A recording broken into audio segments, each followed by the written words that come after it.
Modern cricket जो है ना, मॉडर्न क्रिकेट में विराट कोहली का हम अच्छा नाम ले सकते हैं। वो भी दी थी इसकी स्टेटमेंट कि भाई ये तो रात का खिलाड़ी है। बहुत अच्छे अच्छे प्लेयर हैं लेकिन वो कप्तान नहीं बन पाए इंडिया के। जो पाकिस्तान के प्लेयर्स हैं सारे, वो इंग्लिश बहुत अच्छी बोलते हैं सर, आपने देखा होगा।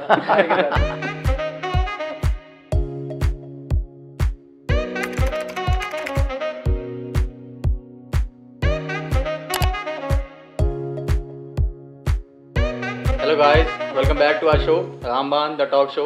So today we have with us one of the finest coaches in India, Raju Tandon sir.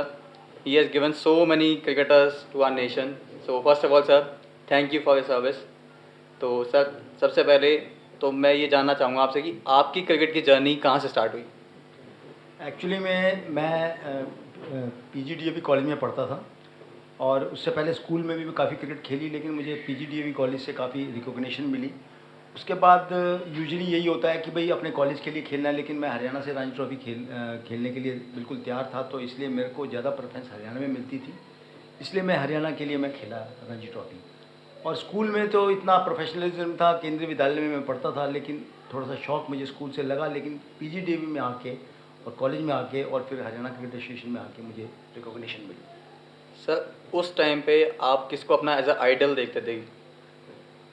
उस समय हमारे समय में तेंदुलकर आए थे नए नए, और उससे पहले गावस्कर का एंड था, कपिल देव जी सर थे जिन्होंने बहुत इंस्पायर किया हरियाणा को, और चेतन शर्मा थे।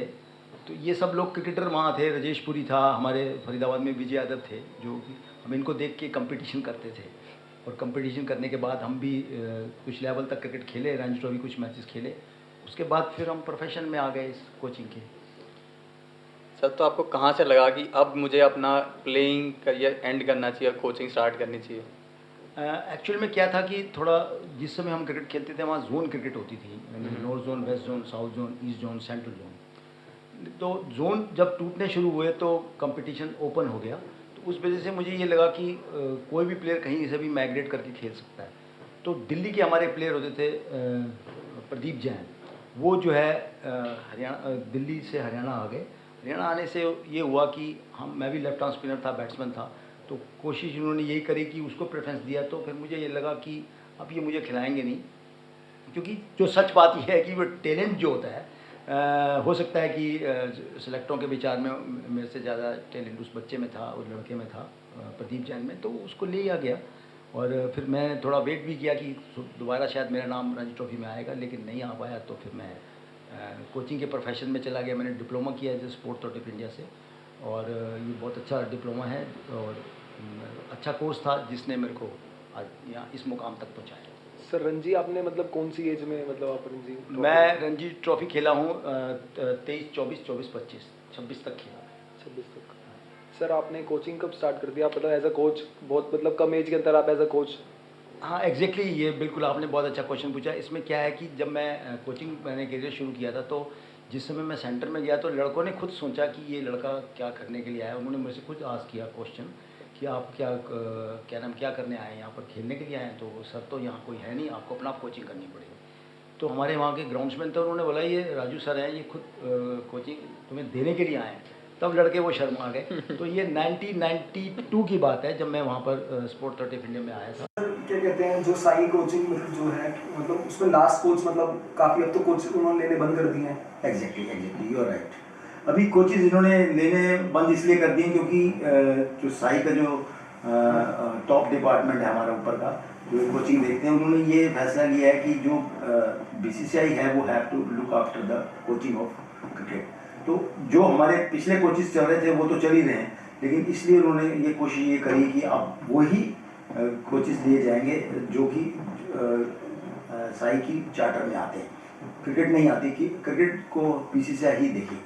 तो बट सर इसके लिए तो मतलब टाइम टू टाइम क्रिकेट और कॉस्टली होता जाएगा। मतलब अभी गवर्नमेंट के कोच हैं अभी, मतलब साई के, तो बच्चों को बहुत कम पैसों में कोचिंग मिल जाती है जो बच्चे अफोर्ड नहीं कर पाते। अब आगे अगर नॉर्मली तो फिर कोचिंग बच्चों को और कॉस्टली हो पड़ती रहेगी टाइम टू टाइम। एग्जैक्टली, देखिए मैं बताऊँ, डिप्लोमा कोर्स बहुत अच्छा कोर्स है, साई ने बहुत अच्छा कोर्स चलाया था, उसमें नौकरियाँ भी थी, लेकिन अब ये कॉस्टली, बिल्कुल ठीक आपने क्वेश्चन पूछा है कि भाई कॉस्टली हो जाएगी। क्यों? क्योंकि अब ये जो टेस्ट प्लेयर हैं या रणजी ट्रॉफी प्लेयर हैं, जो जिनके पास जॉब नहीं है वो उन्होंने अपनी एकेडमी खोली है। एकेडमी चलाने के लिए खर्चा बहुत आता है। इसमें क्या है, आपको ग्राउंड भी मेंटेन करना है, ग्राउंड्समैन को भी देखना है, बच्चों को भी लाना है और मैचेस भी खिलाने हैं, तो बड़ा मुश्किल हो जाता है कि ग्राउंड को मेंटेन करना। और क्रिकेट को आपको पता है कि इंडस्ट्री की तरह आ रही है ऊपर। IPL आ गया, वनडे है, फिर उसके बाद T20 की मुश्ताक ट्रॉफी होती है, रणजी ट्रॉफी होती है, छोटे लेवल पे 16, 19, 15 ये ट्रॉफीज़ होती है, 22 भी होती है। तो इन सबको मेंटेन करने के लिए, इन सबके ग्रुप बनाने के लिए कोच को बहुत मेहनत करनी पड़ती है, टैलेंट देखना पड़ता है और इसका खर्चा बहुत आता है। और अगर अब डिप्लोमा की बात करें तो डिप्लोमा 10.5 महीने का है, तो काफ़ी लंबा कोर्स है और BCCI 15 या 20 दिन में कोर्स कराती है। तो उसमें कंप्लीट कोर्स तो नहीं है वो, लेकिन यह है कि जो क्रिकेटर होता है, खेला होता है, उसको थोड़ा बहुत अंदाज़ा हो जाता है कि हाँ भाई मैं बच्चे को कैसे डेवलप करूँ। तो ये बात बिल्कुल फैक्ट है कि कॉस्टली हो जाएगी, तो ये सब मिला के कॉस्ट बढ़ जाती है, तो इस वजह से ये आज की डेट में क्रिकेट बहुत महंगी है। सर जो ये अभी IPL की टीम अब मैचेस स्टार्ट होंगे जो अभी बन रही है, तो आपके कुछ स्टूडेंट्स वगैरह जो उसमें आपने कोई ट्रेनिंग किसी को करवाई है? हाँ जी, इसमें काफ़ी बच्चे आए हैं।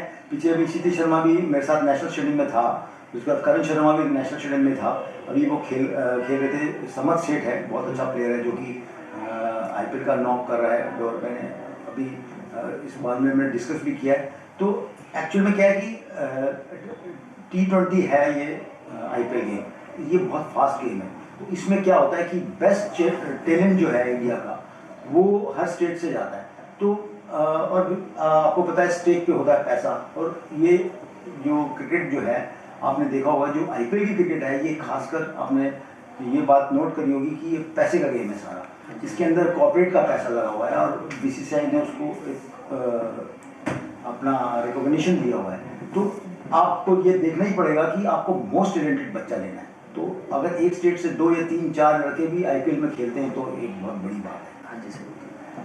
तो सर जैसे आपके अभी हमने काफ़ी देखा है, जैसे आपके जो बच्चे हैं, आपने क्रिकेट में मतलब आपने अच्छे प्लेयर्स को आपने ट्रेनिंग दी है। एग्जैक्टली। तो आपने अपने बच्चों को नहीं सोचा कि उनको क्रिकेट के लाइन फील्ड में लाऊं? हाँ, नहीं, ये भी आपने दोस्त क्वेश्चन पूछा है। देखिए ऐसा होता है कि क्रिकेट एक टैलेंट का गेम है, लेकिन ये बात पेरेंट्स को नहीं मालूम होती। बीइंग ए कोच, मैं कोच होने की वजह से क्वालिफाइड कोच हूँ, तो मुझे पता है कि मेरे बच्चे में कितना टैलेंट है या नहीं।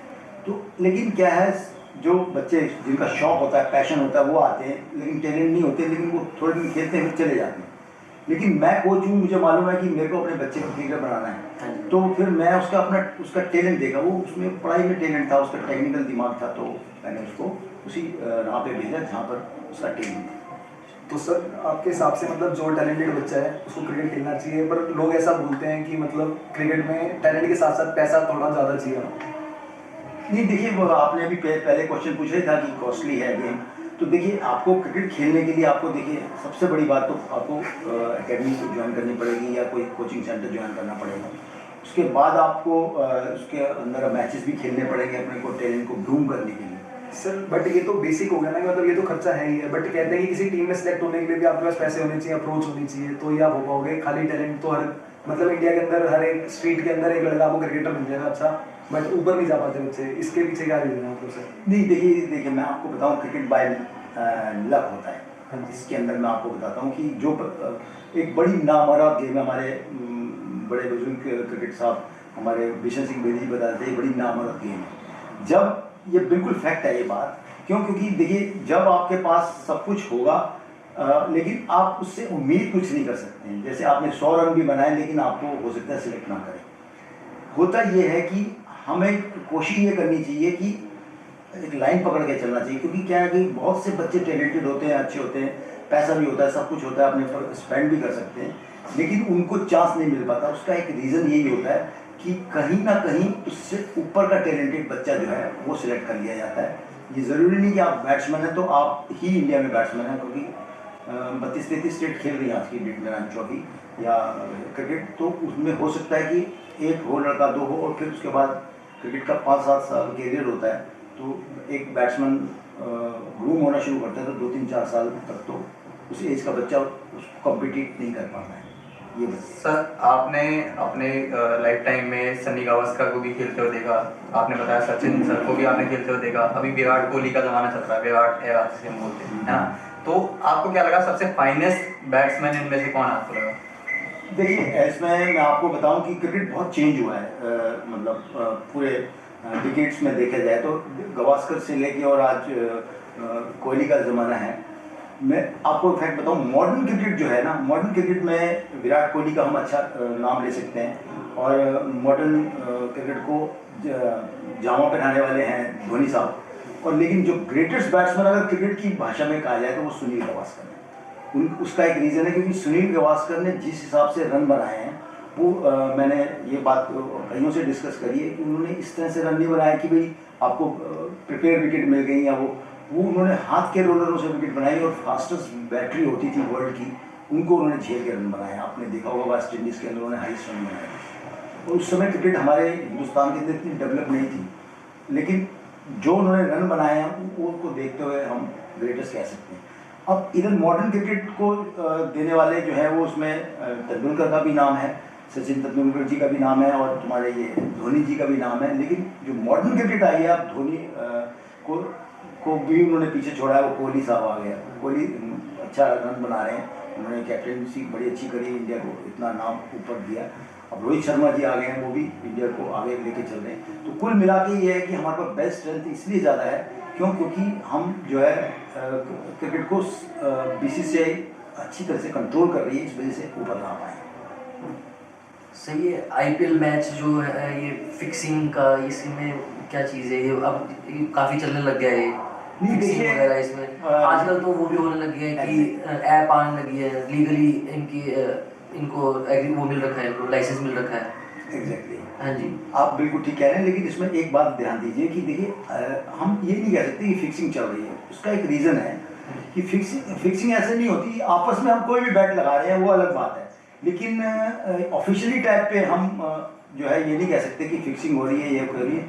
क्योंकि लोग क्या होता है कि चढ़ते सूरज को सलाम भी करते हैं और उसको गिराने की कोशिश भी करते हैं। हाँ जी, हाँ जी। कोशिश यही हो रही है। तो इसलिए मैं ये नहीं कहूँगा, पहले किसी समय में हमारे हिंदुस्तान पे दाग लगा था, लेकिन अभी क्या है कि जो आईपीएल वगैरह हो रही है, क्योंकि इसमें जो जिस दिन अच्छा खेलता है वो जीतता है, तो और बड़ी फास्ट गेम है। तो इसमें अगर हम क्या नाम है अच्छा करेंगे तो हम जीतेंगे। और इतना ज़्यादा पैसा लगा हुआ है क्रिकेट के अंदर, आईपीएल के अंदर, तो आप सोच भी नहीं सकते कि फिक्सिंग का मामला हो सकता है। सर एक चीज़ आपने जाननी थी कि आपने 83 का एरा देखा जब सन्नी गावस्कर जी का चल रहा था बल्ला, आज विराट कोहली का एरा है, तो उस टाइम से लेके इस टाइम पे क्रिकेट की मेंटेलिटी में क्या चेंज आया है? एग्जैक्टली अभी देखिए सबसे बड़ी मेंटेलिटी में आया है कि यंगस्टर जो है वो उसका पैशन बढ़ गया क्रिकेट को देखने के बाद, आईपीएल देखने के बाद। क्योंकि क्रिकेट एक इंडस्ट्री की तरह फैल गई है। अभी पहले क्या होता था कि पहले कुछ लोग ही क्रिकेट को खेलते थे और सादे कपड़ों में खेलते, आपने देखा हुआ वाइट की क्रिकेट थी। अभी कलर्ड क्रिकेट आ गई है, अट्रैक्शन आ गया है लोगों के पास, और फिर पैसा इतना ज़्यादा हो गया। अगर एक सीज़न आप खेलते हैं रणजी ट्रॉफी का या आईपीएल का, तो आप अच्छा पैसा कमा सकते हैं और अच्छा मतलब अपना को मेंटेन कर सकते हैं। लेकिन पहले ऐसे नहीं था। पहले आपको ये देखिए, वो मैंने इधर दिखा हुआ है कि किसी 10, 11, 12 लड़कों में से किसी के पास बैट होता था, चाहे उसको खेलना आता है या नहीं आता था। अगर वो बैट ले आया तो हम उसको कहते थे इसको खिला लो, इसके पास बैट है, और सारी टीम उससे खेलती थी।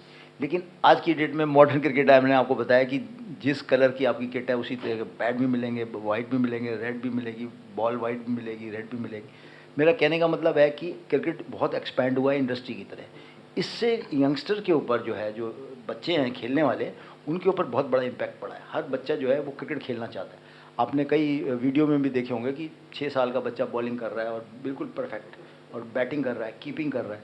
तो एक्सपैंड हुआ है। और उसके बाद मॉडर्न क्रिकेट में आने के बाद देखिए कि जगह जगह क्रिकेट के ग्राउंड बन गए।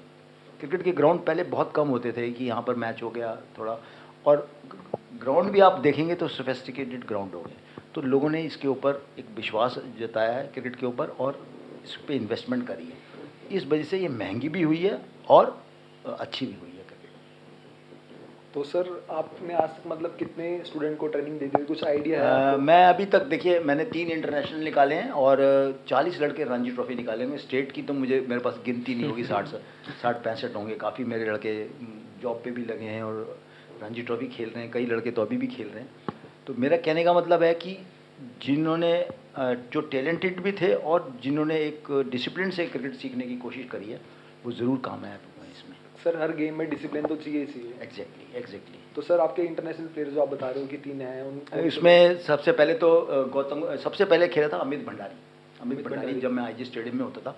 उसके बाद गौतम गंभीर खेला है, मतलब इंडिया ए खेला, फिर रणजी ट्रॉफी खेला है, फिर उसके बाद रणजी ट्रॉफी खेले, फिर इंडिया ए खेले, फिर इंडिया खेले, और उसके बाद आईपीएल के कैप्टन भी, कितने सक्सेसफुल कैप्टन रहे हैं, और आज एमपी भी हैं वो, और क्रिकेट को उन्होंने काफ़ी दिल्ली को दिया है, और अच्छे टूर्नामेंट भी कराते हैं और एडवाइस भी करते हैं।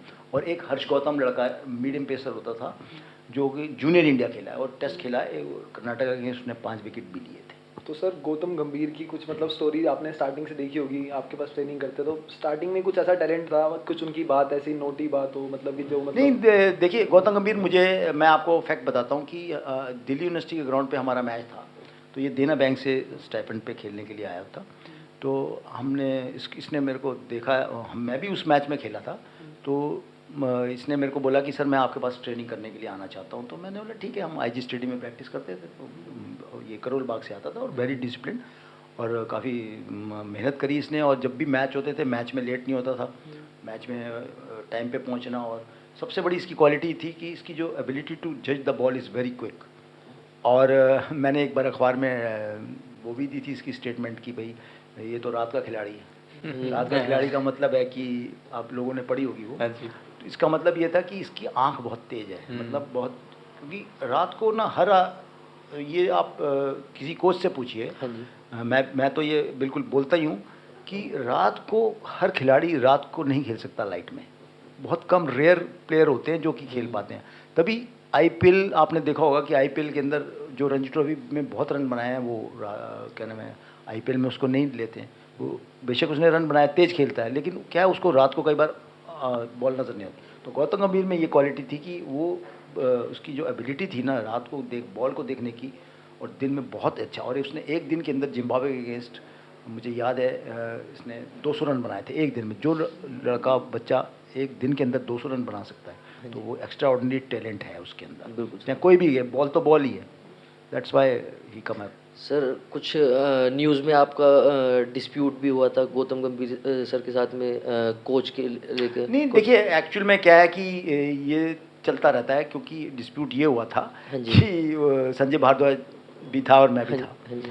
तो मेरे पास वो तो रिकॉर्ड में है, हमारे पास कोई दिक्कत नहीं है। हाँ जी। हमें तो क्या है कि हमें तो अच्छे बच्चों को ऊपर लेके जाना है। बिल्कुल। हमें ये नहीं सोचना है कि कोई बच्चा क्या कह रहा है क्या नहीं। हमने तो ट्रेंड किया है, वो सारी दुनिया को पता है और अखबारों को भी पता है, हाँ इसमें जी। कोई डाउट नहीं है। तो सर लेकिन वो फॉल आउट कहाँ से हुआ आपका, मतलब कि कोई ऐसी फॉल आउट नहीं है। एक्चुअल में क्या होता कि हमारे पास क्या था कि स्टेडियम थे, हम आईजी स्टेडियम में था, तो आईजी स्टेडियम में उसके बाद वो स्टेडियम थोड़े रिनोवेशन के लिए बंद किए गए स्टेडियम। तो बंद होने की वजह से वहाँ क्रिकेट का एक साल पहले र्यूमर हुआ कि भाई बंद होगा, क्योंकि कॉमनवेल्थ गेम थे, तो हमारा शिफ्ट होना था स्टेडियम ये, तो उस वजह से वो भारत नगर में उधर ही उसके पास प्रैक्टिस करने लगा। ठीक है, वहाँ उसने प्रैक्टिस करी है। उसके बाद सारी क्रिकेट उसने मेरे उसमें करी है। मैं I was selector also, selector में था उस समय। उसके बाद इंडिया ए खेला है, वो रणजी ट्रॉफी खेला, फिर इंडिया ए खेला और इंडिया खेला, तो हमारे साथ ही था। उसके बाद वो उधर चला गया, शिफ्ट हो गया, कोई दिक्कत नहीं है हमें। हमें तो ये है कि मेरे को तो इस बात की खुशी है कि चाहे कोई भी हो, जो अच्छा टैलेंट था वो ऊपर आया और उसने हिंदुस्तान के लिए कुछ किया। मेन चीज़ ये थी।